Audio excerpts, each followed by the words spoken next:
So, hello, your name is Laurent Seiter. You are from France, but currently live in Canada, and you are a libertarian. And you said you can tell me a little bit stuff about libertarianism in France. Well, yes, I will try my best. So the description is correct. I've been living in Canada for almost 28 years now. So a long time, but my previous life was totally in France and still have family and friends there. So Okay, I hardly know anything about libertarianism in France. Which is weird. I know a lot about libertarianism in the United States, a little bit, even about Canada, but I have absolutely no idea about France. Well, maybe there's still the language, of course, but they are my direct neighbors, and I met this guy. Who is in the Libertarian Party of France, but still he's a guy who said he is originally Russian, and he uh, what was it? 13 years. He was 13, I think, when he moved to France. So he told me that he don't know that much about French culture. My impression is that me as a German, most Germans hate their own country. And in France, it's probably right the opposite. So hating your own country might not be that bad if you're a libertarian. Even though I love my country, I only hate my politicians and my government. I don't know about the situation whatsoever about France. Maybe you can give me a little bit of introduction about that. yes, I can try. In France, there is a very small crowd of people who declare themselves as libertarians. It's a very unpopular position. Yeah. So, of course, you will find nobody in the media or in the universities that will try to put forward this kind of ideas. Mm-hmm. So, it's a small group of people who mainly have been organized through social media in the past 10, 15 years. Before that, I don't have a lot of information because I wasn't really into it before, like 15 years ago. And we have some people who now get some traction, let's say. There are a few YouTube channels. Let's say we have 3 channels that are really libertarians. And by that, I mean anarcho-capitalists. Hopper, lineage, if I can say so. Now, there are many more minarchists. Mm-hmm. And we have a couple of people who get a lot of attention, even though some of them are not in France like me, who have, let's say, classical liberal channels. Now, in the truly libertarian scene, there is one publisher, which is Édition John Galt. They publish books. That's my friend Stéphane Gère, who's been an inspiration and, let's say, the driver of many projects in France, in French-speaking language anyway. So he publishes books. There is his Substack site, Liberali. There is a paper publication in process that I think will surface this year. So a magazine that should be released twice a year on demand from another person that has a Twitter account called Atelier Sécession. Mm-hmm. And then you have people who write blogs, a couple of them. But to sum it up, it's a very small crowd for the moment. For example, my channel has only 800 people who subscribed.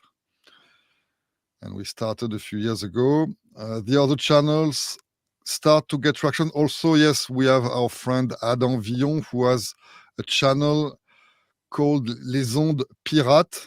So he's maybe more dedicated to the artistic world, literature, cinema, and discusses freedom matters through this angle. And then you have those who claim to be libertarians, but who funded or created a political party, the Libertarian Party, for example. It exists in France, yeah. And there are a few conferences sometimes.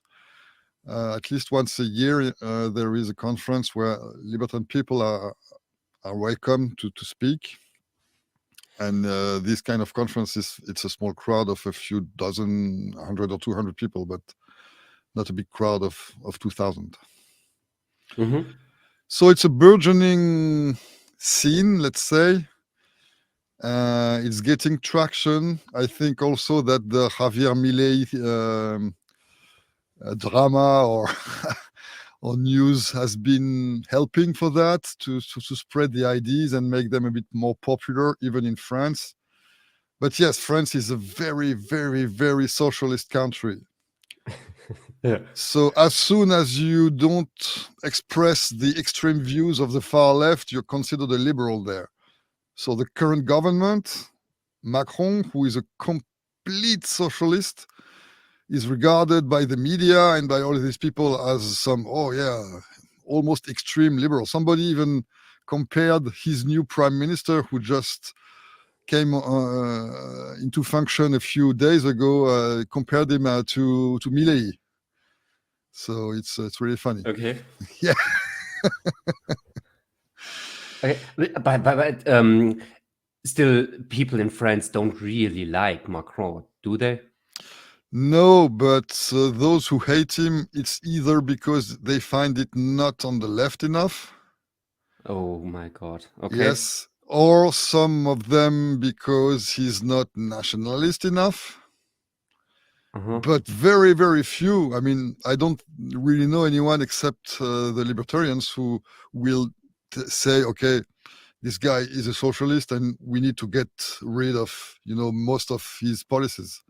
Uh-huh. So most people are mad at him because they think he's the term neoliberal kind of politician. And in a sense, I can understand that, because France is the textbook example of crony capitalism. Mm-hmm. Big industries and big economic players are deeply entangled with the administration, with the public, with the political power. And people who don't really think about all these matters, they think this is capitalism. So they think that we live in a very capitalistic country, and for them it's because of people like Macron, and they make a parallel to these kind of things to actual liberalism. Of course, they're wrong, but they don't know that. Mm-hmm. Mm-hmm. Yeah, for me the thing is, I'm so deep into anarcho-capitalist structures. I only talk to people who are like normal in their heads. That sometimes I mix up what I think that's right and what's real in German. So that might differ. However, then you have a Mises Institute in France.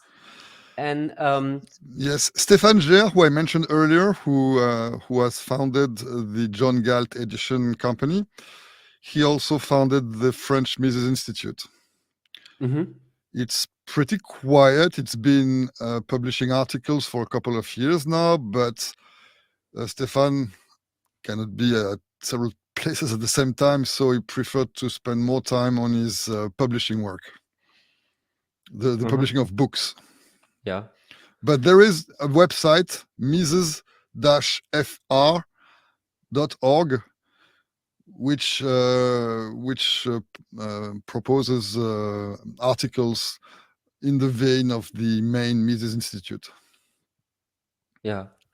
We have There are two German professors where I know that they are in Angers, and Hülsmann? it's Hülsmann and Karl Friedrich Israel, even though Mhm. that are different universities. The one is the state university, the one is a private university. And I talked to Karl Friedrich Israel, and he explained to me that in in Germany, the line for university, what they teach, it's very straight up. It's there's not much room.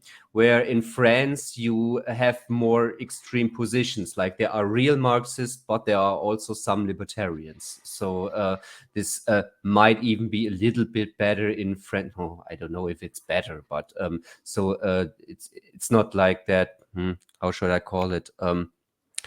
Just in one direction, just like the middle of the road, I guess. Yeah, but you mentioned two names, and you could also mention Pascal Salin, who's a famous economist and who's very Austrian. He's in his writing and his positions. But I think you can count them on one or two hands in the whole country, these people. For example, I myself went through the entire French school system up to the college degree. So I did I spent quite some time in these institutions, and it took me to move to Canada and start reading in English, like the Mises Institute, to know of the name Frédéric Bastiat. Oh my Although God. he's French, Yeah. you know. He's not famous in France? No, not at all. Not Not at at all. all? Oh, No. shit. Okay. Sometimes you hear people left-wing authors who try to write about evil liberalism who mention these people, but to deride them and to say they're wrong. But I know nobody. Of course, I'm not the entire French phone book, but I don't know anyone who was exposed to Frédéric Bastiat in school. Although he's one of the main names when you speak about political economy, you hear a lot about Marx. You hear about this side of the tale, but you very rarely or almost never hear about Bastiat. Maybe if you go to very specific degrees in economics, you don't have a choice. I didn't do that. I was in engineering and stuff like that, so we were told about Marx and regular In mainstream. engineering? Well, I wasn't told about him in engineering, but before going to college, you spend a year before what we call the baccalaureate in France. And this year we have a philosophy course, and in that course we were told about Marx. Although I was in a scientific branch, I was studying math and physics, but we have philosophy, and in the program there was Marx, but never Bastiat. Yeah. Well, I guess it's not that much different in Germany as well. I mean, I studied economics, and I'm not sure if I heard the name Hayek. Oh, okay. I guess the name might have come up one or two times, but not really. It was just Keynesian logic all the way up. So, and you just came by accident to a libertarian ideology in Canada, or how did it go? Well, it's a long process. I was always like doubtful, let's say, about politics. I think I only voted once in my life when I was very young, because it was a thing to do or something like that. Never really thinking about it, but always complaining. So I started to read books, and like everybody who comes out of the French school system, you're more left-leaning than anything else, And I started discussing with people who were more right-wing or even libertarians, and I didn't like their positions, but I thought they were making sense. So I was, still in a kind of uncomfortable place in my mind. Didn't like what I hear, but it made sense. So I started to read people authors like Bastia and stuff like that to try to find where they were wrong. To be able to talk to these people that I didn't like. Yeah. Well, whose position I didn't like, because it was friends anyway. So, and then through reading, and then I stumbled upon the Mises Institute, and then it was a complete avalanche of authors like Rothbard, Hopper, and all these people. And then when you read the logic, there was no escape then. And I still very like it very much in the beginning. Now it's different, but I had to read that as a math theorem. So it's either right or wrong. It's not a matter of opinion or preference. So I figured it was correct. So I had to jump on that bandwagon. So by trying to find arguments against it, I was convinced by the libertarian position. Yeah, I guess that's what Hoppe said in Argumentation Ethics, that either you argue as a libertarian or you contradict yourself in one way or the other. I think when you read people like Locke, you find it interesting, it makes sense, but there lacks this foundation. And when I read Hopper, I said, okay, now there is no escape. I mean, this is or it isn't. Yeah, that was my way to it. In 2018, I just read, because of the title Democracy, the God That Failed.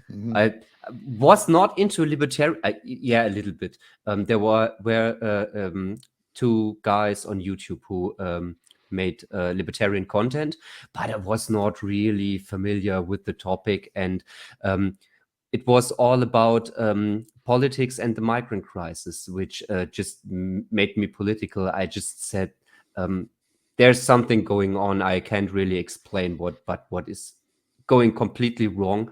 And after I read that book, I just know where exactly the problem is. And since then, I going up against mainstream media who always tells me democracy is good, democracy is everything that we need, and their opponent always is not the right democracy, but we are the real democracy. And it just reminds me of what people say about communism, and it's not, well, it's ridiculous.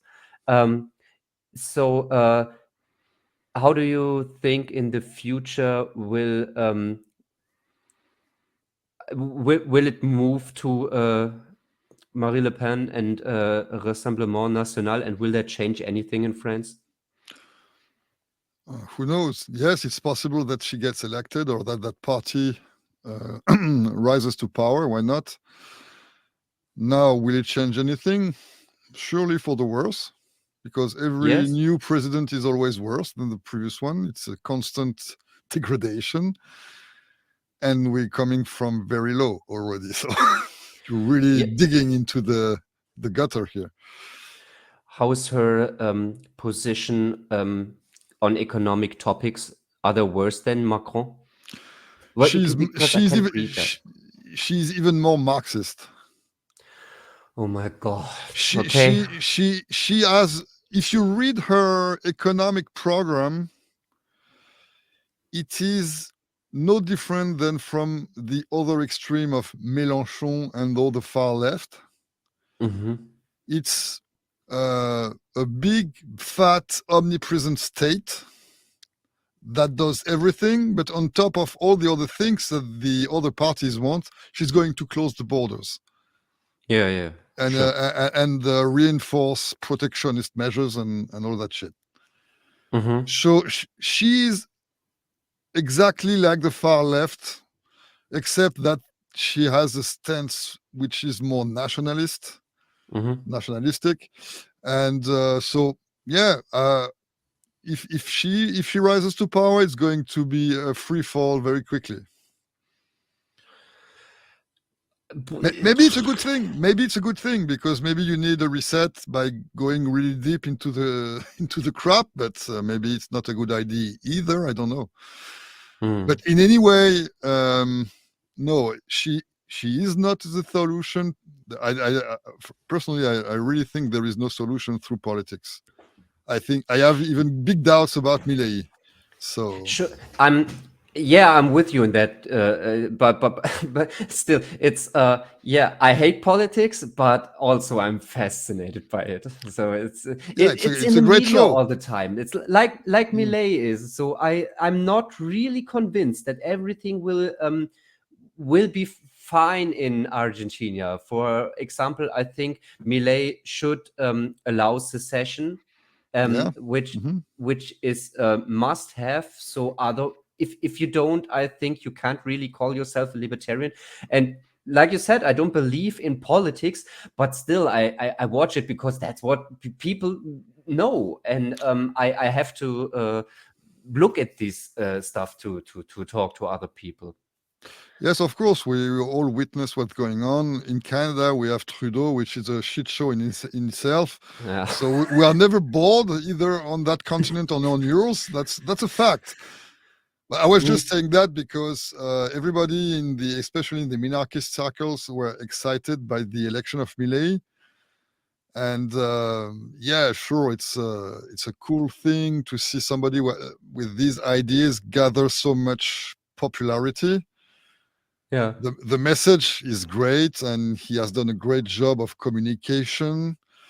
But in the end, my fear is that he's only going to prolong the sickness, because somebody's going to replace him at one point or another, and will probably reverse everything he did, and perpetuate the state instead of killing it. Yeah. That's also my prognosis. He will probably get the state in a little bit a better position, and then the Social Democrats will come back and will want to give that money he earned now to the people. And well, how do you restrict the state? That's the like the real issue. Yeah. Well, you can't. Yeah, Well, not from politics, right? yeah, that's it. You can from politics. You can from the outside by just ignoring it and try to make it useless. But that sounds horrible. Is there any light at the end of the tunnel for France? Oh, in France, I don't know, but France is going to either follow the rest of the planet on a path of liberty, or die or disappear. I don't know. I am very optimistic in the long term for France or for any other place, because let's say we were speaking in 1824 instead of 2024, and let's say we have the kind of discussion we're having, but about slavery.